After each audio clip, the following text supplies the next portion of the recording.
All right, so let's get the clutch in place here. First thing, get the worm gear in place, and I'm spinning it, and I can barely see the oiler, but it is spinning, so it's engaging right. I was correct when I said earlier that E-clip that's down in here, or the whatever clip you want to call it, that is the stopper for this, and it stops the outside edge of the worm gear right here at the wide ridge of the crankshaft, okay? So the next step is going to be to get the clutch on. So remember, you're going to tighten that to the left. Okay, I'm going to put in a piston stop. And in these little saws, it can be a tough thing to get these damn piston stops installed correctly. The metal ones can do damage. I don't prefer them. You can't get them aligned real well because there's just not much space here to get them aligned with the depth that you need. Yeah, so anyway, let's see what we can do here. That's 50 Newton meters is what it calls for. That's just super high. You don't need it that much, and when you put the saw under load the first time, it's going to tighten up. So I'm going to be a little conservative on that, and I'm going to go about 40. And remember, left tight, so it's reverse threaded. Hopefully this piston stop will work here and allow me to get this to the torque I want.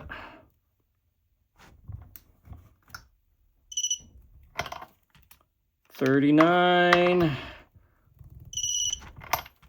$41. All right, that's good enough for me. I also am always a little nervous about these plastic piston stuff because, you know, what if they crack off in there? You might not be able to shake it out of the piston, right?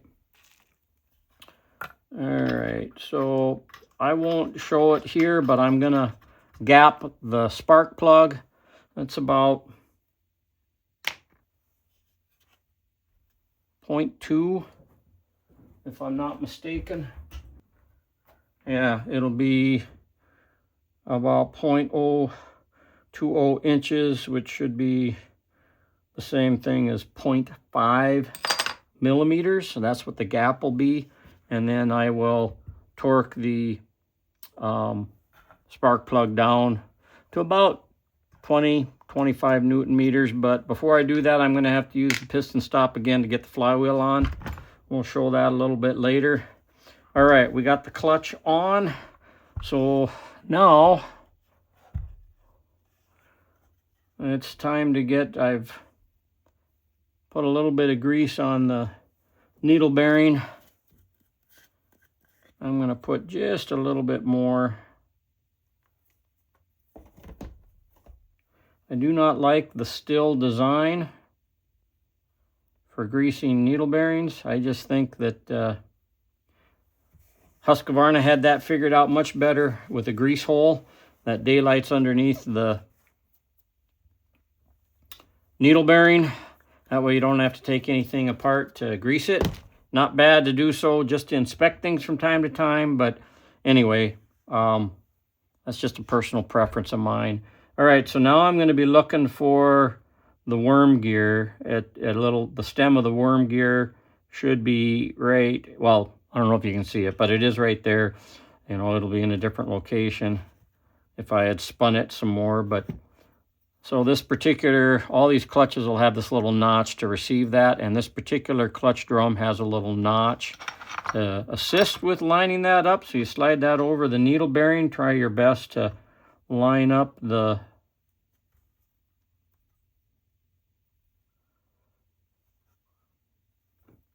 worm gear. And I got it. So the needle bearing should end up coming fairly close to the end of the spur on that clutch drum. So now it's time to, we're going to put on our washer here, and then the E-clip,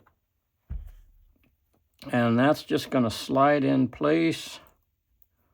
I'll probably use, let's see here, well, let's find a scrunch. That's kind of a nice handy tool to use for that. Just line the flat part of it on the very back of that E-clip. Give it a little smack like that, and there you go. Your E-clip is in place. All right, there we go. No problem. That clutch drum is not very worn at all. That's why I didn't bother replacing it. All right, so now we got the clutch on, and our next task is going to be to get our ignition and flywheel on, handle, wiring. And after that, it'll just be the starter assembly, brake, gears, and so forth. So, till next time, Bowman out. All right.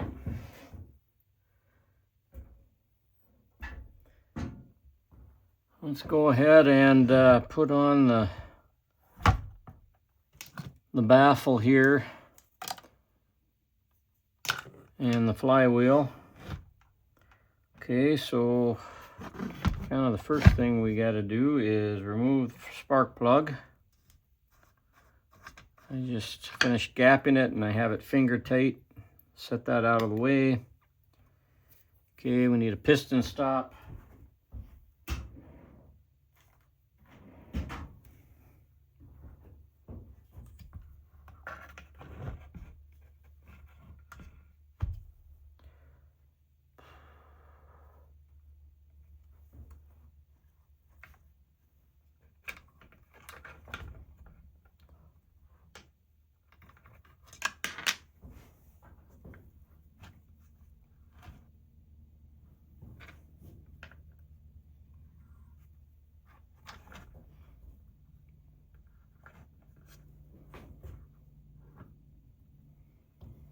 Okay,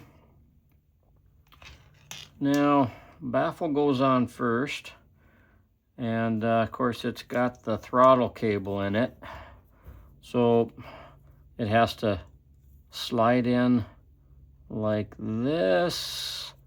It goes up and under there, and then the crimped end kind of fits in like that, and this has to slide into the throttle linkage here, the carburetor.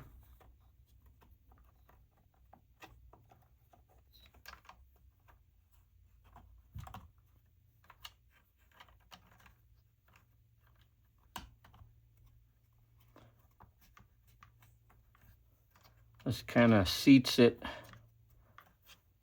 Let's see here. Yep, okay, got it in the throttle. I'm just going to actuate it here a little bit. All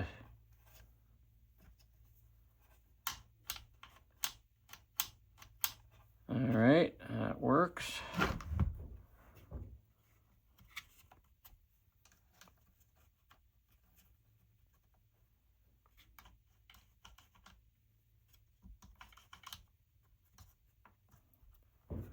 Okay, now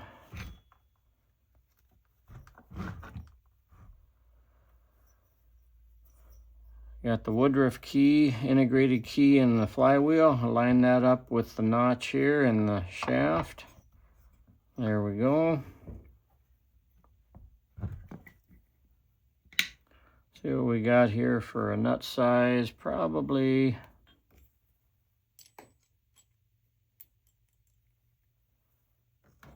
13 mil.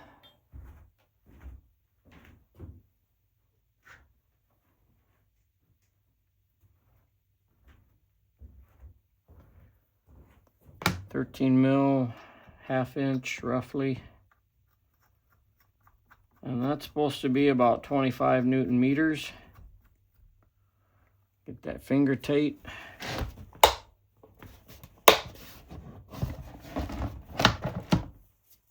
Grab a torque wrench. get it set to 25.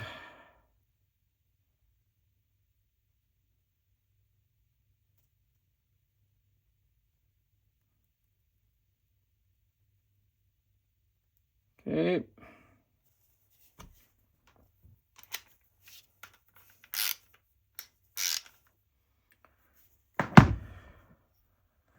Okay, hopefully our piston stop here works.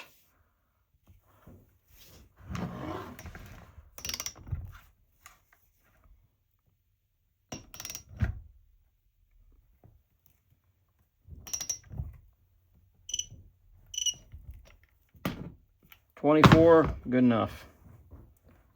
All right, let's back that off. I'm gonna go ahead and finger tighten spark plug. Okay. Ignition coil pretty much needs to go on pretty soon as well here. If we put on the top handle yet, it'll get in the way of the wires, so we really need to get the ignition coil on next. Okay.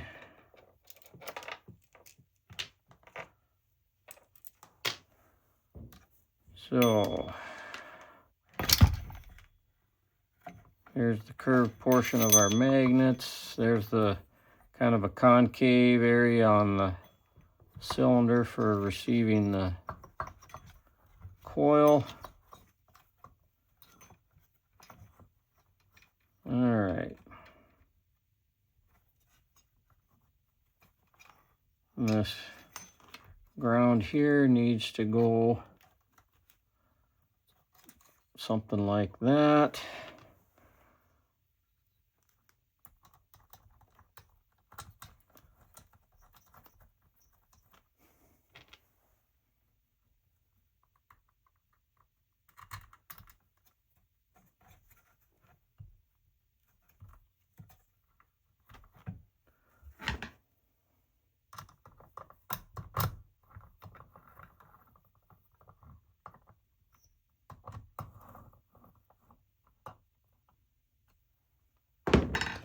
I'm not gonna gap this quite yet, so I'm gonna snug it down so it doesn't move against the magnet.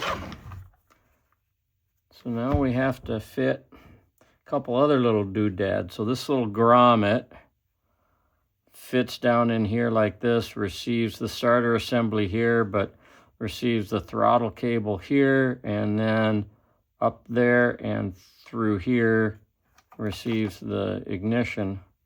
So I have to slide the throttle cable out of the way.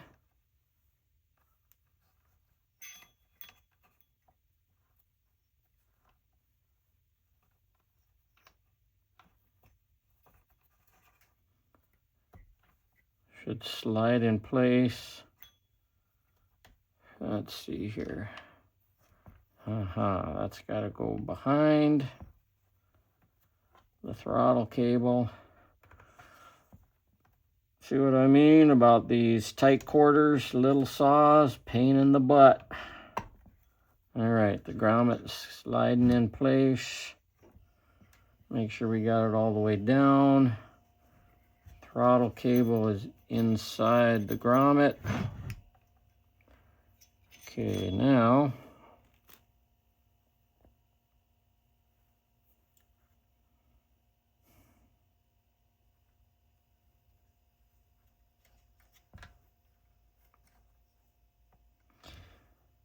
we're still not done with the wires. We've got to now fit this air conductor.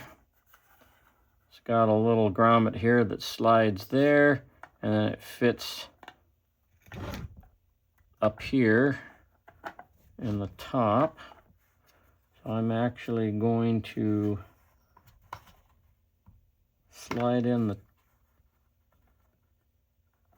start sliding in the grommet. This stuff can be pretty challenging to fit. Okay, now I'm gonna fit the air shunt in the intake. Press that grommet home.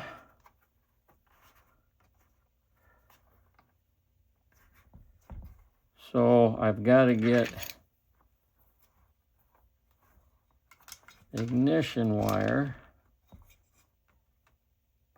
back here like that.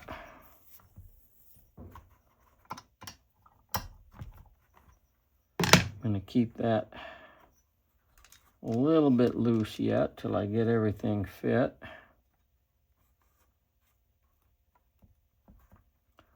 So now this all has to fit together nicely so that it closes up. See how it's closed up like that? Fits together, fits underneath that gap up against the grommet right here. I'm going to get some schmutz out of the way.